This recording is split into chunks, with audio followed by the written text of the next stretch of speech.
board year for Josh Heupel and the Volunteers on Rocky Top heading into year 4. And you might ask, why? What do you mean by that, Dave? Well, Heupel has put up an 8-win season, an 11-win season with an Orange Bowl win, and a 9-win season after a bowl win in his first 3 seasons.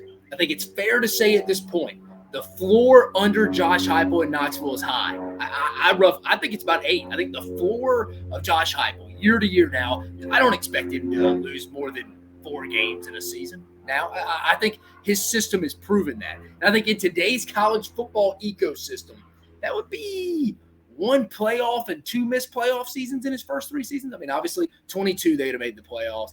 And then 21 and last year, they would not have made it. So going into year 4, this is Josh Heupel's roster. No one's denying that. I don't even think he would deny that. I think the 2024 season will go a long way in telling us if Tennessee is going to be a consistent 8-9 win program under Josh Heupel or closer to that 10-11 range on a year-to-year basis, which will get you from the SEC into the 12-team playoff on a consistent basis and give you a very good shot at winning a championship on a year-to-year basis. With that being said, guys, I'm here to give you the 3 biggest what-ifs for the Tennessee Volunteers heading into 2024. Welcome to the SEC Unfiltered channel.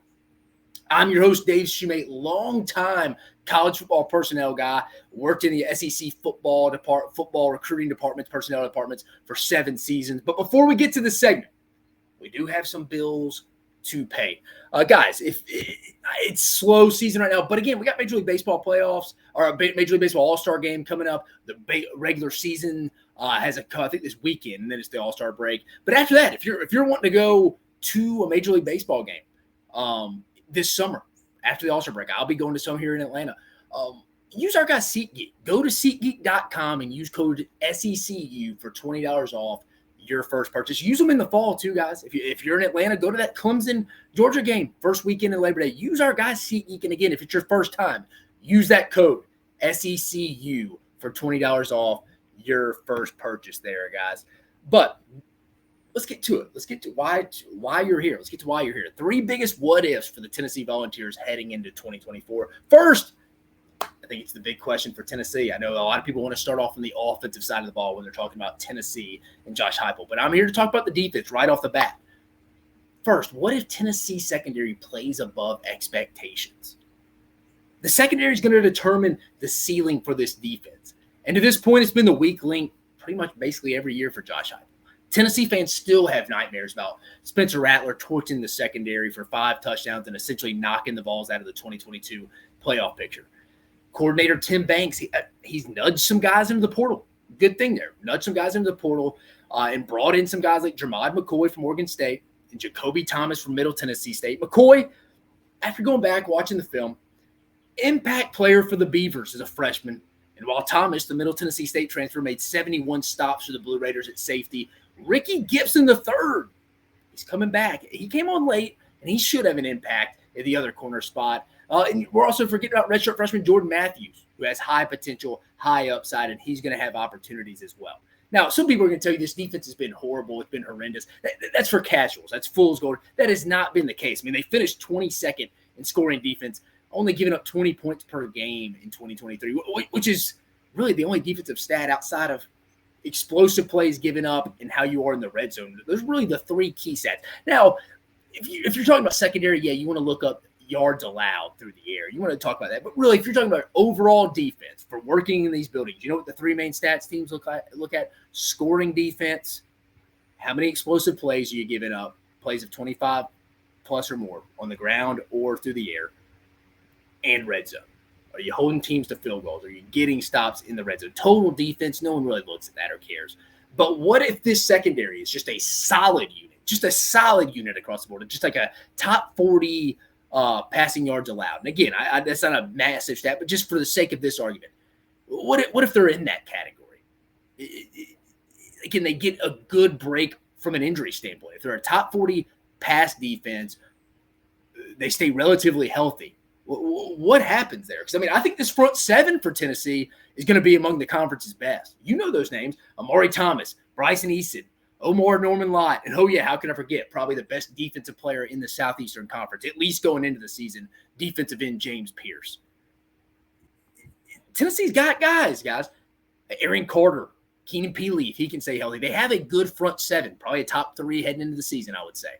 If the secondary improves, do not be surprised, guys. I'm telling you, if this Tennessee defense is one of the best units in the league, it's like Rodney Garner. He's done a phenomenal job up front.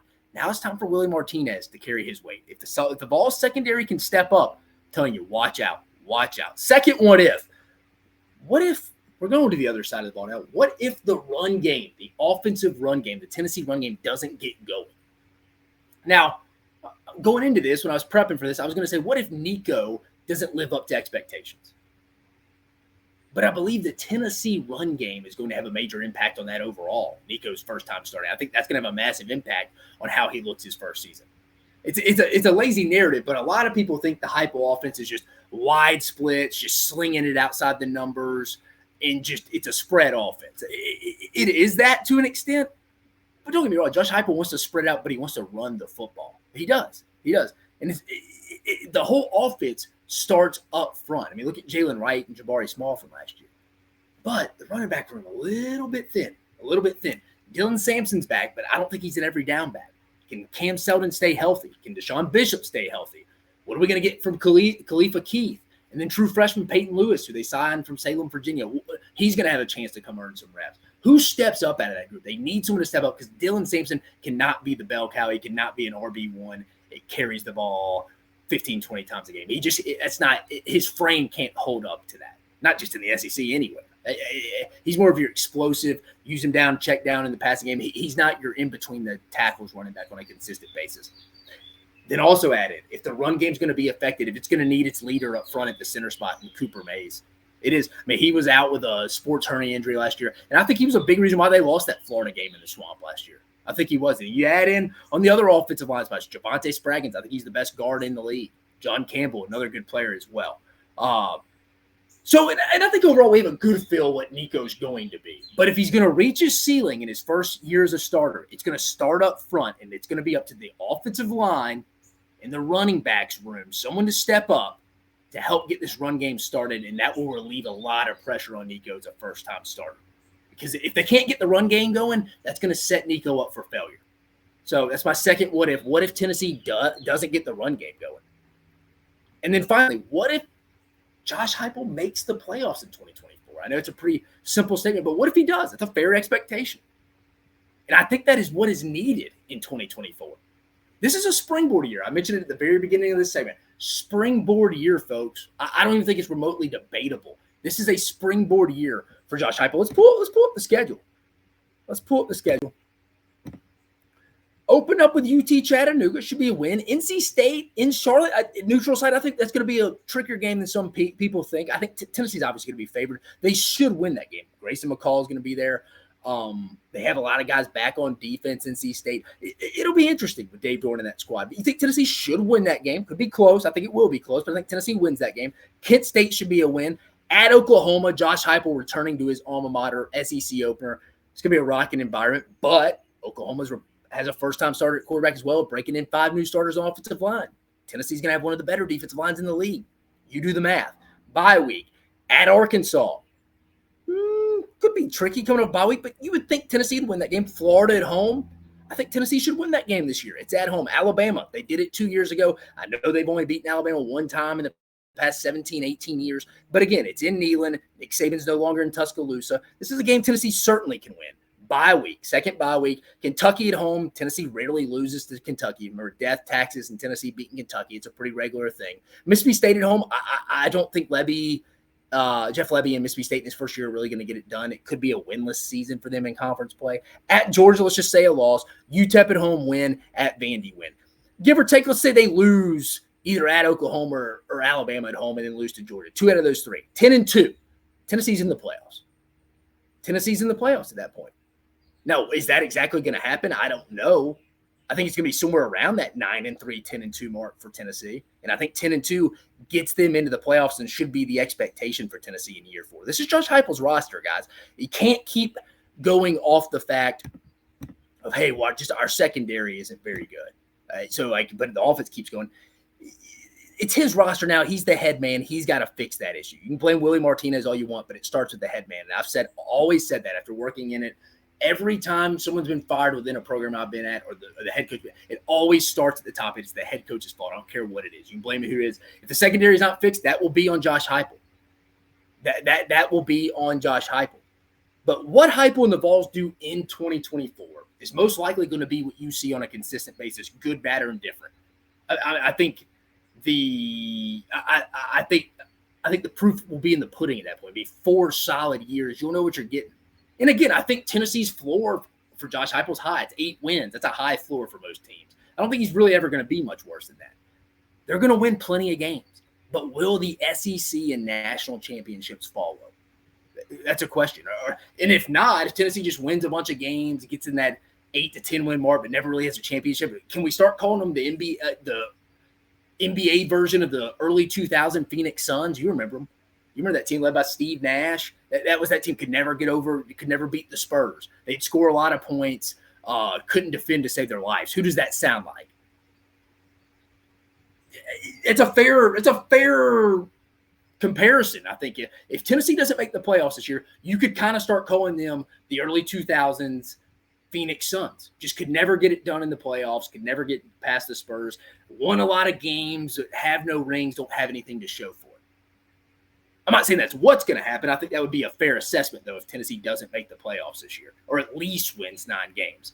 But if Tennessee makes the playoffs this year, I think that momentum can carry the program to making the playoffs something like 3 out of every 5 years. I think it's a massive year. You can tell. I'm pretty adamant about this. I think this year is going to tell you a lot about Josh Heupel and what kind of program you can expect under Josh Heupel. It's going to be good.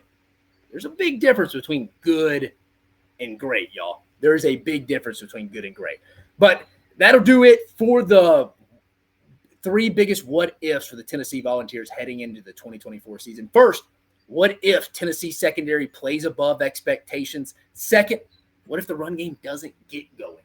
I think that's a bigger question, more so than what you're expecting out of Nico. And then what if Josh Heupel makes the playoffs in 2024? I think that's not a must, I want to say, but it's a need. It's a necessity, because that's going to get you going through the portal, through the high school recruiting ranks. People are going to be like, all right, Tennessee's got that stamp of approval. 2022 wasn't just a one-hit wonder.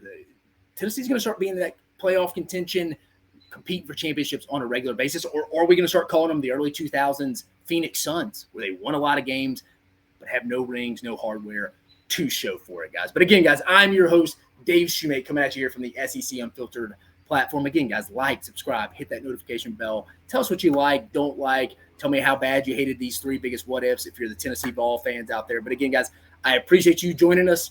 Let's have a day.